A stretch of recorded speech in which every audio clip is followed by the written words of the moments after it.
Welcome back to The Build-Up, presented by Brown Harris Stevens and Guaranteed Rate, where we discuss the secrets of building wealth through real estate. We're your hosts. I'm Candice Milano. And I'm Malessa Rambarran. And today we're closing out season 4. This season felt different. I feel like we went really deep into specifically risk, what's really happening in the markets, and what it takes to be successful as a real estate investor today. From creative financing to institutional investing, from AI community-driven wealth, we covered a lot of ground. We certainly did. Let's break down some of the big themes that we saw this season. Something that showed up time and time again was the conversation around capital, which of course is not a surprise since having the money to fund investments is obviously such a core theme of our show, but I feel that we discussed it in a very specific way this season. But more specifically, how the rules around capital is changing. That was very prevalent in this season. Yeah, so I think one standout episode was with Pace Morby, because he talked about subject to or sub to financing, which was really, I guess, another way of kind of saying seller financing. And so that was a great way for people to get started who have time to source deals, but don't necessarily have the capital to fund them. So he was a great guest who really showed a new way of sourcing capital. That was really a great episode. I think what stood out to me was the idea that access to capital is no longer binary, right? It's not just you have money or you don't. It's about how resourceful you are. Yeah, and then we also had Andrew Freed, and he was very creative as well because he didn't necessarily start out with a ton of money to invest, but he was able to buy his first property and then used a HELOC and recycled his capital over and over again until he grew his portfolio. So learning about how HELOCs can be used was another really great insight. And on the other end of the spectrum, we had the two Brians in our show this season. We had Brian Burke and Brian Scott Cohen, and they really broke down the different forms of capital investing. So whether you're starting out with your first deal or you're managing a really large portfolio, what we took away is that capital is not just something that you have or don't have. It's all about how you structure it. Right. And in this market, it really matters on how you really structure it more than the deal itself. Another theme this season is really we were talking a lot about how the deal is not very easy right now. Real estate is very challenged and very fragmented, but I think we did a really good job in finding out how best you can come over that objection. For sure. I mean, we talked about constantly how every headline right now is surrounding the tight inventory, largely due to high interest rates, not allowing people to sell because there's not really a lot of places to move and you'd be paying such a higher rate. So that definitely is a challenge in this market. We talked a lot about the lock-in effect. You know, a lot of homeowners, they've had their homes for many, many years, and with interest rates so high, they are not selling. And so that created a lot of demand for housing, but not enough supply. Yes, and that has segued into our many conversations around office to residential conversions as one potential solution. And here in New York City, where we are, we're seeing quite a bit of that happening, but it's still in the phase where it's not yet clear if that's going to solve our supply problem, at least here in the city, because those conversions are just starting. They haven't yet started delivering to end users. Right. And also we talked a little bit about the challenges with these conversions. They're not always prime. For example, we have a lot of layout challenges and you're coming in a building that's already built. So a lot of developers are actually shying away from those opportunities. Yes. And a lot of how they're analyzing these opportunities is based on their underwriting. And I think Kathy Kuo was someone who really put a spotlight on how analyzing each deal and the underwriting is really adding another complexity to sourcing opportunities. Yeah, she was a great guest. And also Jude Bernard, he reinforced that, especially here in New York City, it's very tough with regulations, but also sourcing deals in a competitive market and really navigating real constraints, especially, as we said, with the government restraints. So the takeaway here is that this is no longer a momentum market. This is a market that requires skill. Moving on, though, one of the things that I really love this season, I think with all the seasons of our show, is all the different paths that our guests have taken into real estate. And I think that's so inspiring for me because it really highlights that there's just not one way to become successful or to become a real estate investor. You can really come from almost any background and invest in real estate. I think that was one of the main reasons why we decided to start this podcast, right? Is really to explore the different avenues of real estate and not just being so focused on, hey, I don't have enough down payment for a house, right? There are different ways you can invest. There is no single blueprint anymore. I'm Brian Scott Cohen, one of the top loan originators in the country and the #1 mortgage originator at Guaranteed Rate Infinity. Guaranteed Rate Infinity arguably has the most advanced tech in the industry. Our completely digital loan process makes it easy and efficient for homeowners, from a 15-minute pre-approval to the digital application and through closing. My team and I would love to help you get into the home of your dreams. From residential and commercial closings to litigation, Romer DeBoss is your full-service real estate law firm. We blend big firm knowledge with boutique-level attention, delivering outcomes that exceed every expectation. Contact us at romerdeboss.com.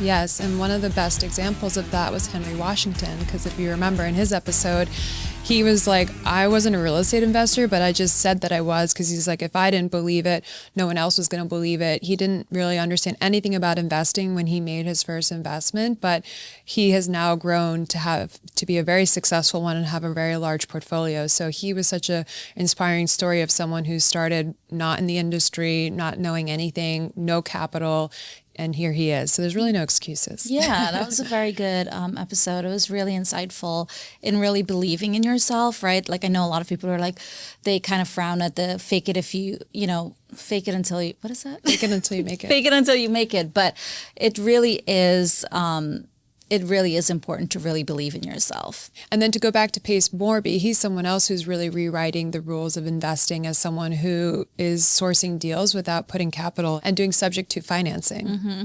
That was also a very good episode, right? A lot of people reacted very positively to that because, again, it's a very different aspect. It's something that's been done forever, but it was really great to hear him highlight and talk about that specific avenue. Okay. And again, 3 completely different approaches, but they're all valid. Yes. And so the takeaway here is that real estate can be flexible if you're willing to adapt. Mm-hmm.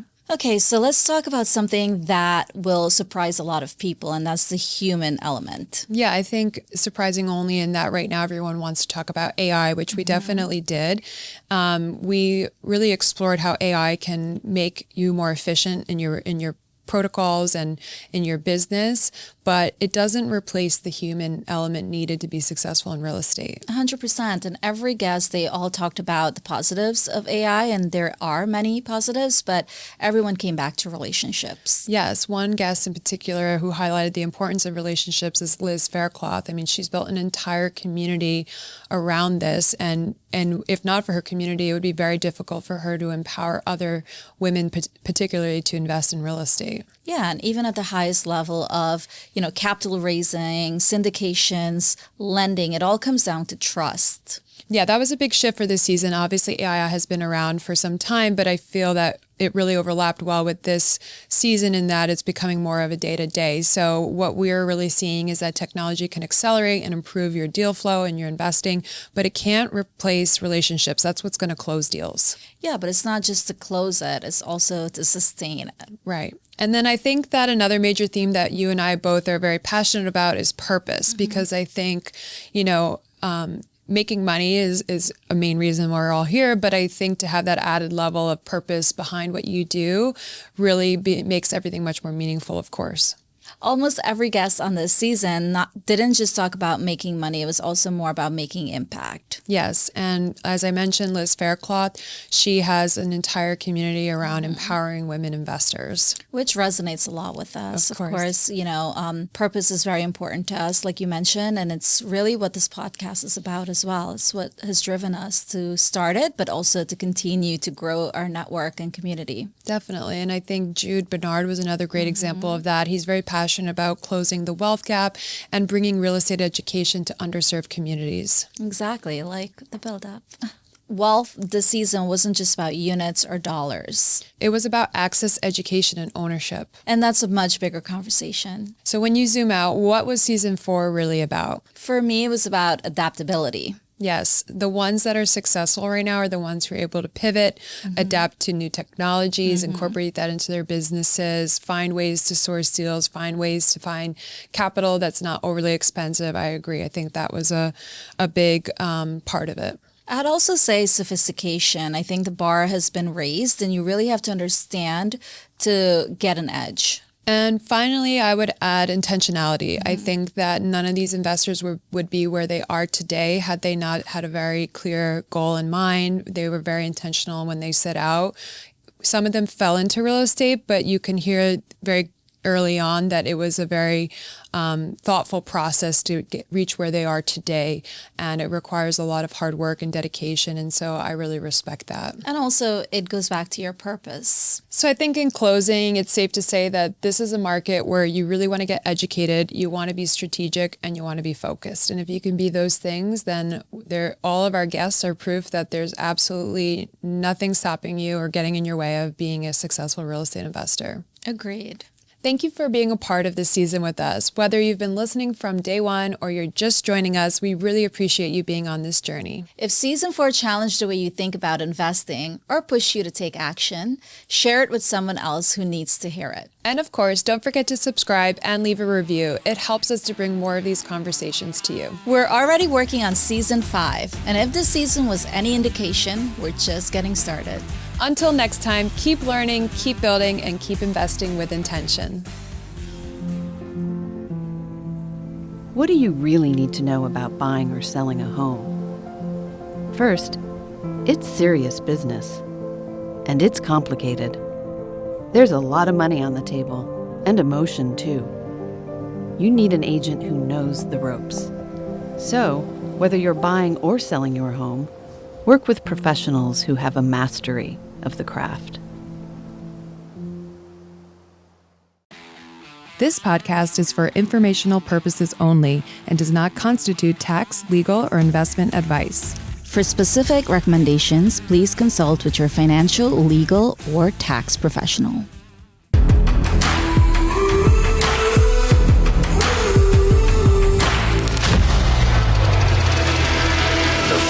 Always leaves your text on red. Leaves your text on red. Built the corporate group with $1,000 loan. Tell us a little bit about how you actually came from. Welcome to the Build-Up, John Roa. Thanks for having me. We're coming to you here from Studio 1873. Astonishing 57% over 2.7 million. So then, cheers.